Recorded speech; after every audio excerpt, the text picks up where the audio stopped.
దేవునికి స్తోత్రం. హల్లెలూయా. నాకు సమయం తగ్గడానికి సహాయపడిన నాకన్నా ముందు 6 వందనాలు. ముందుగా దేవునికి వందనాలు, సంఘస్థులందరికీ వందనాలు.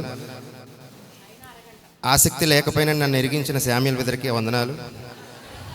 కానీ దానిని బట్టి నేను ఒక కొత్త విషయం నేర్చుకున్నాను. హల్లెలూయా.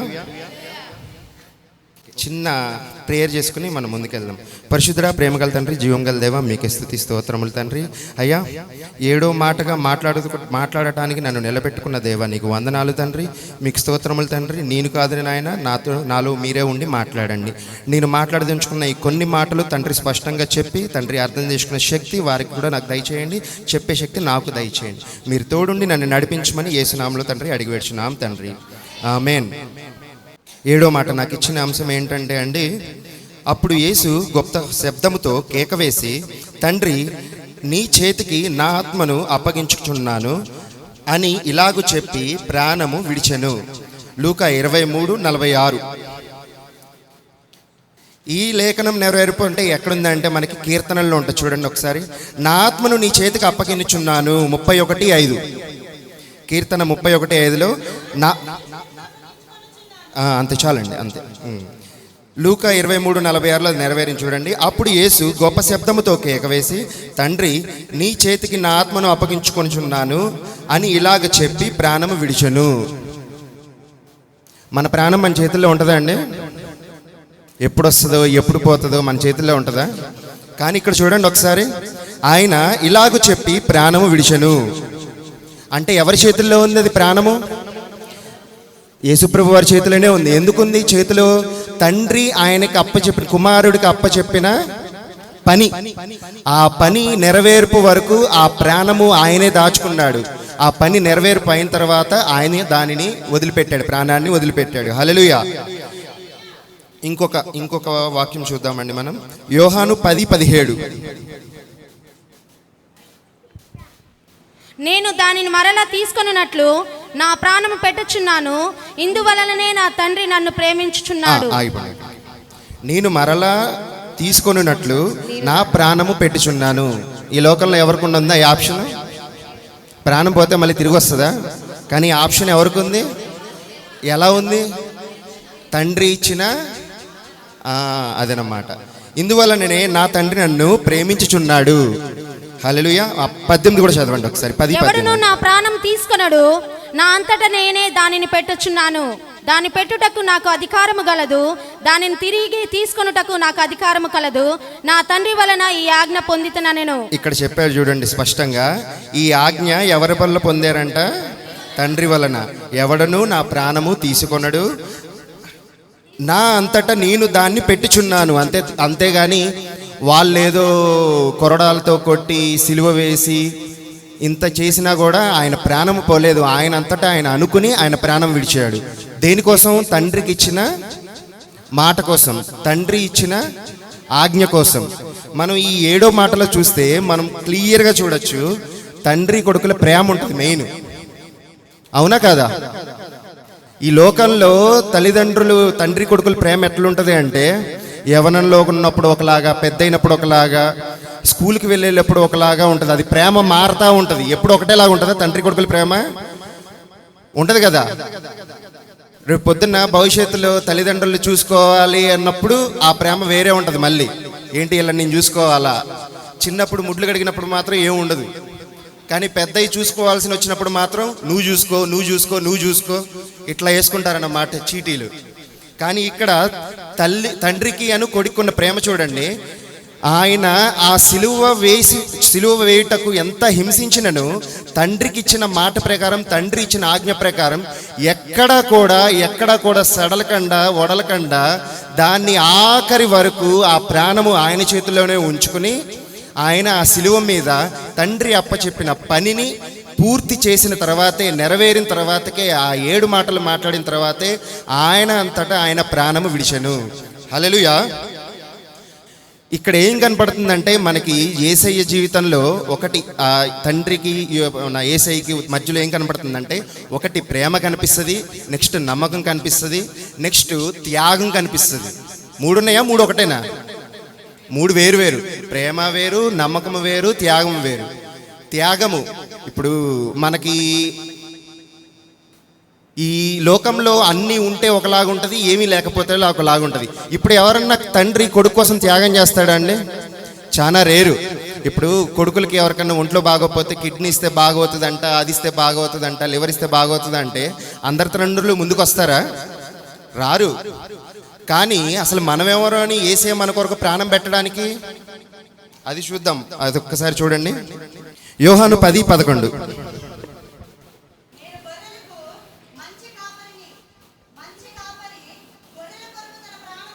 ఆగిపోండి. ఎవరా గొర్రెలు? కాపరి ఎవరు? హల్లెలూయా. నేను గొర్రెలకు మంచి కాపరిని, మన్ని మేపువాడు మన్ని కాయువాడు ఆయనే. ఒకసారి పని చదవండి. జీతగాడు గొర్రెల కాపరి కాడు గనుక గొర్రెలు తనవి కానందున. స్లోగా స్పష్టంగా చదవండి. జీతగాడు గొర్రెల కాపరి కాడు గనుక గొర్రెలు తనవి కానందున తొడేలు వచ్చుట చూచి గొర్రెలను విడిచిపెట్టి పారిపోవును, తొడేలు ఆ గొర్రెలను పట్టి చెదరగొట్టును. ఆగిపోండి. మన యేసయ్య మన విడిచిపెట్టేవాడా? కానీ ఈ లోకంలో తల్లిదండ్రులు కానీ లేకపోతే ఇంకేదైనా ప్రేమ కానీ భార్యాభర్తలు కానీ ఏదైనా వస్తే ఉంటుందా? అది మంచిగా ఉన్నంతసేపే, ఏదైనా తేడా వస్తే సామాన్లు పగిలిపోతాయి. అవునా కాదా? కానీ యేసయ్య ప్రేమ అలాంటిదా? 13 చదవండి. జీతగాడు జీతగాడే గనుక గొర్రెలను గూర్చి లక్ష్యము చేయక పారిపోవును. నేను గొర్రెల మంచి కాపరిని. తండ్రి నన్ను ఎలాగున ఎరుగునో నేను తండ్రిని ఎలాగూ ఎరుగుదునో అలాగే నేను నా గొర్రెలను ఎరుగుదును. నా గొర్రెలు నన్ను ఎరుగును, మరియు గొర్రెల కొరకు నా ప్రాణం పెట్టుచున్నాను. తండ్రి నన్ను ఎలాగ ఎరుగునో నేను తండ్రిని ఎలాగూ ఎరుగుదునో అలాగునే నేను నా గొర్రెలను ఎరుగుదును. నీది పైకి కపటమైన ప్రేమో లేకపోతే నిజమైన ప్రేమో, డబ్బు కోసం వస్తున్నావు, ఉద్యోగం కోసం వస్తున్నావు, పని కోసం వస్తున్నావు, దేనికోసం వస్తున్నావో అవన్నీ ఎరిగిన దేవుడు. ఎవరికి ఎప్పుడు ఏది ఇవ్వాలి, ఎవరిని ఎప్పుడు ఎక్కడ ఉంచాలి, ఇవ్వాల్సినవి ఇచ్చినవి తీసుకోవటానికి అన్నిటికీ ఆయన సమర్థుడు. అవునా? ఏదైనా ఇచ్చిన తర్వాత మన కళ్ళు నెత్తికెక్కినాయి అనుకోండి, అది తీసుకునే అధికారం ఉందా లేదా?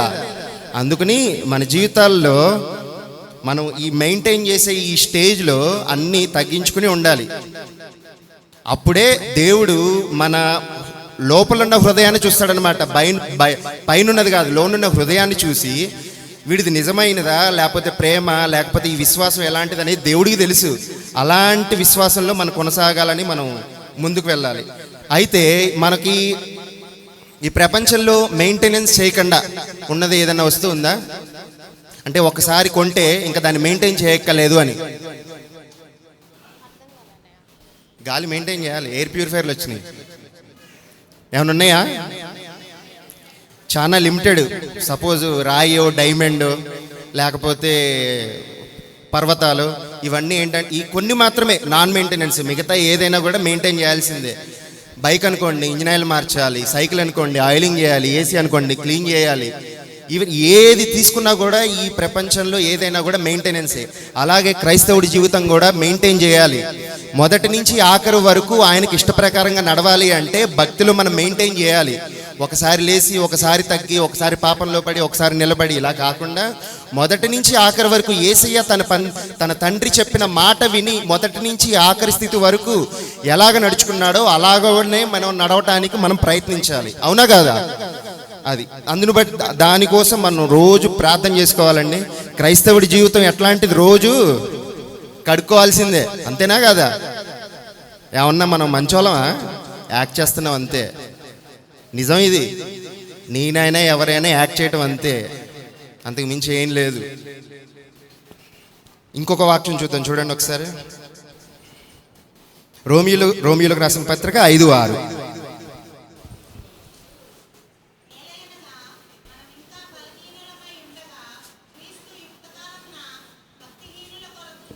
హల్లెలూయా. మనం ఇంకా బలహీనములమై ఉండగా క్రీస్తు యుక్త కాలమున భక్తిహీనుల కొరకు చనిపోయెను. మంచి యుక్త కాలంన ఆయన యంగేజ్లో ఉన్నాడా లేదా? తండ్రి ఇచ్చిన ఆజ్ఞ ప్రకారంగా ఆయన తండ్రి కుమారుణ్ణి ఎలా ప్రేమించాడో కుమారుడు మనల్ని అలాగే ప్రేమించి తన ప్రాణాన్ని మంచి యుక్త వయసులో ప్రాణాలను అర్పించాడు. అవునా కాదా? ఈ లోకంలో లోకం రీతిగా మనం ఎవరన్నా చేయగలం అట్లా? మన పొరపాటును కూడా చేయలేము. ఇంకా పైగా లోకంలో ఎట్లుంటుందంటే మంచి వయసులో ఉన్నప్పుడే సంపాదించుకోరా, మంచి వయసులో ఉన్నప్పుడే నువ్వు అన్నీ సమకూర్చుకోరా, అలాంటిది ఉంటుంది. అంతేగాని మంచి వయసులో ఉన్నప్పుడు నువ్వు ఆ సేవ చేయి ఈ సేవ చేయంటే ఎవడు వెండు. అవునా కాదా? దాన్ని నెక్స్ట్ చదవండి, 5:7 చదవండి. నీతిమంతుని కొరకు సైతము ఒకడు చనిపోవట అరుదు, మంచివాని కొరకు ఎవడైనా ఒకవేళ చనిపోవ తెగింపవచ్చును. అక్కడ వరకు చాలు. నీతిమంతుని కొరకు సహితము కొరకు ఒకడు చనిపోవట అరుదు. మనిషి కొరకు మనిషి చనిపోవటం చాలా అరుదు. అవునా కదా? సపోజు ఇప్పుడు ఒక ఉరిశిక్ష వేయబడ్డ ఖైదీ ఉంటాడు. నన్ను వచ్చి అరే నా బదులు నువ్వు నీ శిక్షను తీసుకోరా నేను బయటకు వస్తా అంటే ఊకుంటాం మనం? పోనీ కన్న కొడుకే ఉంటాడు, ఉంటుకుంటావా? తండ్రే ఉంటాడు, ఉంటావా? ఏమంటున్నారు ఇక్కడ? ఇదేంటి? ఏలయనగా నీతిమంతుని కొరకు సహితము ఒకడు చనిపోవుట అరుదు, మంచివాని కొరకు ఎవడైనను ఒకవేళ చనిపోయి తెగింపవచ్చినను అయితే దేవుడు మన ఎడల తన ప్రేమను వెల్లడి పరుచుచున్నాడు. ఎట్లనగా మనం ఇంకా పాపులమై ఉండగానే క్రీస్తు మన కొరకు చనిపోయెను.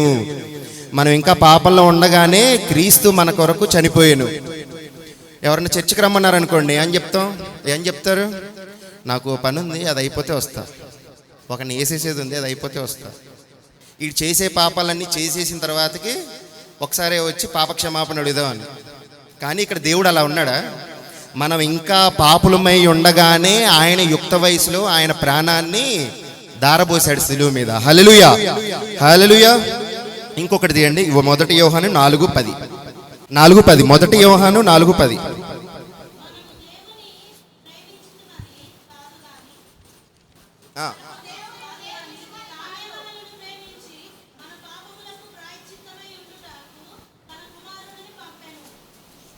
హల్లెలూయా.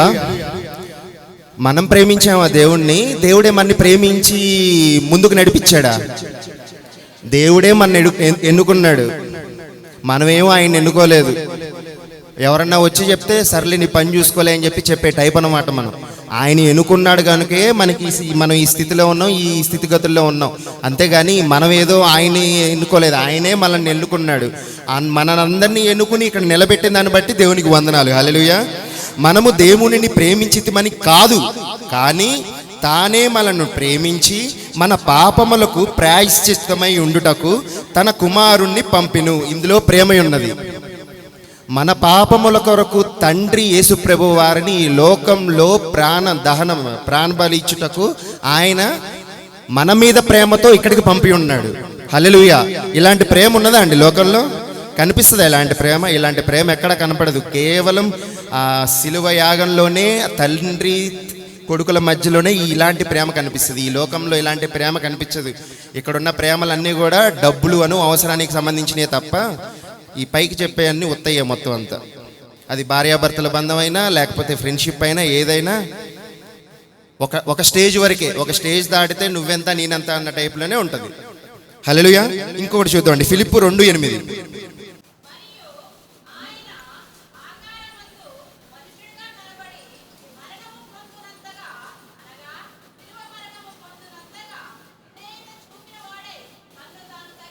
హల్లెలూయా. అక్కడ ఆగిపోయింది. మరియు ఆయన ఆకారమందు మనుష్యుడుగా కనపడి మరణము పొందినంతగా, అనగా సిలువ మరణము పొందినంతగా విధేయత చూపిన వాడే తన్ను తాను తగ్గించుకొనెను. ఒక్క మాట మాట్లాడాడండి. అర్ధరాత్రి పట్టుకున్న దగ్గర నుంచి మళ్ళీ ఆ తర్వాత రోజు పొద్దున్న సిలువ వేయబడేంత వరకు కూడా ఒక్క మాటన్నా కూడా ఎదిరించి మాట్లాడా? పైగా ఏం చేశారు? వారి కొరకు ప్రార్థన చేశాడు, వాళ్ళ కొరకు ప్రార్థన చేశాడు. ఈ లోకంలో ఇలాంటి క్షమాపణ, ఇలాంటి తగ్గించుకునే ధనం ఉంటుందా అండి? ఈ లోకంలో ఉండదు. ఈ లోకంలో పొరపాటును కూడా ఉండదు. మరణము పొందినంతగా. ఇప్పుడు మన ఎవరన్నా ఒకటి మాట అంటేనే మనం పడం. ఈవెన్ అయ్యగారు అమ్మగారు ఒక మాట అన్నా కూడా మనం అలక చెంది ఒక వారం చర్చి రాకపోవటమో లేకపోతే ఇంకేదో చేయటమో చేస్తాం. అలాంటిది ఆయన్ని పట్టుకుని అంతమంది దూషిస్తూ, కొడుతూ, ఉమ్మివేస్తూ, కొరడాలతో కొడుతూ చేసినా కూడా ఆయన ఒక్క మాట మాట్లాడకుండా ఏం చేశాడంట?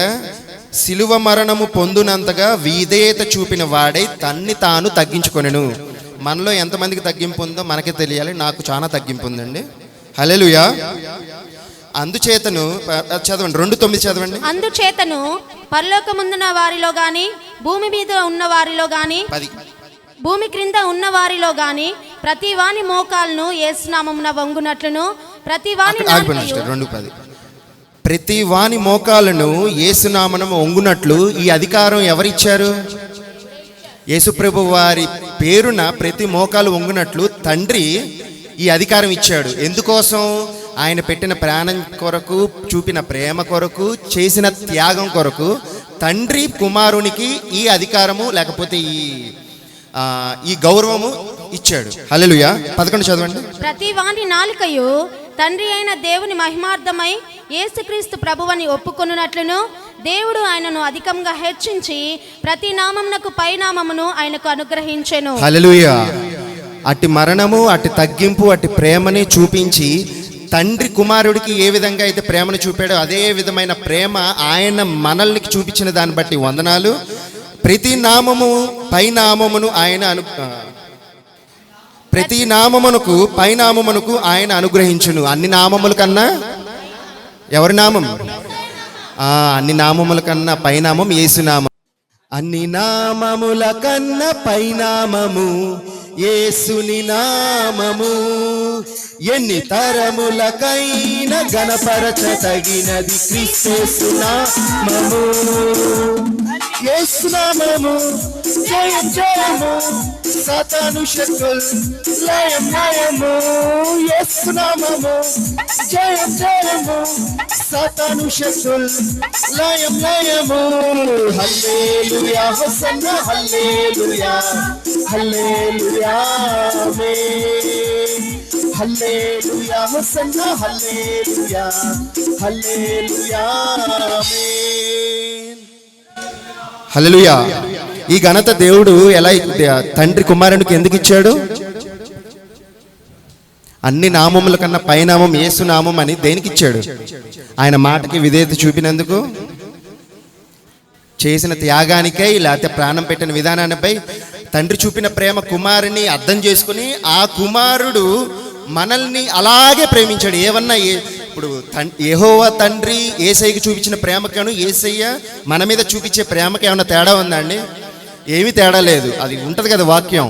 తండ్రి ఆయనకి యేసుప్రభు వారికి ఏదైతే అధికారం ఇచ్చాడో అదే అధికారము మనకు కూడా, అదే అధికారం మనకు కూడా ఇచ్చారు. కాకపోతే మనం ఏంటంటే మనం అడిగి పొందుకోలేకపోయే స్థితిలో ఉన్నాం అన్నమాట. హల్లెలూయా.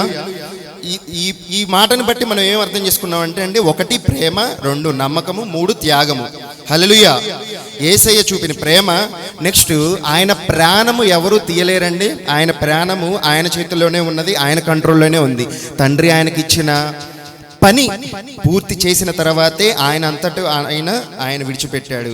తండ్రి ఏదైతే ప్రేమ చూపించాడో అదే విధమైన తండ్రి కుమారుడికి ఏదైతే ప్రేమ చూపించాడో కుమారుడు కూడా తన భక్తులు, తన నమ్ముకున్న భక్తులు అంటే నాలాగా మీలాగా ఉన్న భక్తుల పైన సేమ్ అదే ప్రేమ చూపించాడు. ఏదో 0.1% చూపించడం కాదు. అంతేగాని ఆయన ఏ ప్రేమ అయితే చూపించాడో అదే ప్రేమ మన మీద కూడా చూపించాడు. ఆయన మరణము పొందడం ద్వారా మనకి ఏం జరిగింది? రక్షణ కలిగింది. హల్లెలూయా. ఆ రక్షణ కాపాడుకోవాలి అంటే మెయింటైన్ చేయాలి. ఏం మెయింటైన్ చేయాలి? కాగా నా ప్రియులారా, మీరెల్లప్పుడూ విధేయులై ఉన్న ప్రకారము నా ఎదుట ఉన్నప్పుడు మాత్రమే కాక మరి ఎక్కువగా నేను మీతో లేని ఈ కాలమందును భయముతోనూ వణుకుతోనూ మీ సొంత రక్షణను కొనసాగించుకొనుడి. అన్నయ్య చెప్పేది ప్రతిసారి ఇక్కడున్నప్పుడు ఒకలాగా, చర్చి బయటికి వెళ్ళిపోయిన తర్వాత ఒకలాగా కాకుండా ఎల్లప్పుడూ తగ్గించుకుని విధేయత కలిగి ప్రశంసలు, అంటే ఆ ప్రశంసలు పొందులాగున మన బిహేవియర్ ఉండాలి. ఇప్పుడు మన పిల్లలు మంచిగా ఉంటే మనం అది కొనిస్తాం ఇది కొనిస్తాం ఉంటాం కదా. మనం అలాగే ఉంటే మనకి ఆ పరలోక రాజ్యం దొరుకుతుంది. ఆ యేసయ్య పక్కన కూర్చునే అవకాశం, చూసే అవకాశం దొరుకుతుంది. ఆ అవకాశం నాతో పాటు మీకు, మీతో పాటు నాకు, అందరికీ దొరకాలని, మనం విశ్వాసంలో ముందుకు వెళ్ళాలని, ఇది మెయింటైన్ చేసే స్టేజ్లో ముందుకి వెనక్కి పడకుండా ముందుకే వెళ్ళాలని యేసునామమున అడిగి వేడుచున్నాం తండ్రి. ఆమేన్. మా పైన నీవు చూపు ప్రేమకై కళ్ళు చెమ్మగిల్లినయా. నా పైన నీవు చూపు ప్రేమకై కళ్ళు చెమ్మగిల్లినయా. నాలో ఏముందయా నాకు అర్థమే కాదయా. నాలో ఏమందయా నసలర్థమే కాదయా. జీవితాంతం నీ కౌగిలిలో నేనయా యేసయ్యా. ఒదిగిపోతానయ్యా ఒదిగిపోతానయ్యా. నా పైన నీవు చూపు ప్రేమకై కళ్ళు చెమ్మగిల్లినయా. మాలో ఏముందయా నాకు అర్థమే కాదయా. నాలో ఏముందయా అసలు అర్థమే కాదయా.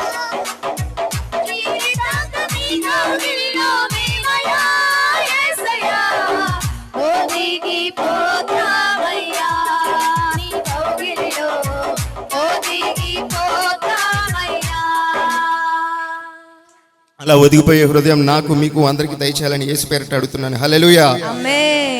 దేవుడు నాతో మాట్లాడించిన ఈ మాటలను బట్టి వందనాలు.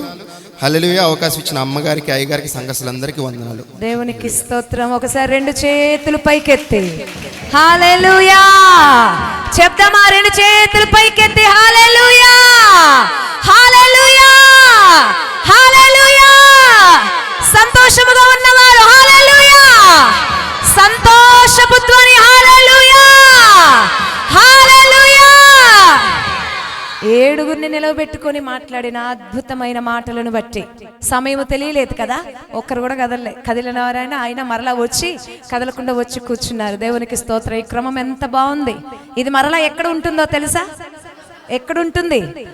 ఇవన్నీ ఇప్పుడు వీరందరూ చెప్పిన మాటలన్నిటినీ రంగరించి ఏకముగా చేసుకొని మనము నడిచినట్లయితే ఎక్కడుంటాం మరలా తిరిగి? ఆమేన్. దేవునికి స్తోత్రం. అందరం లేచి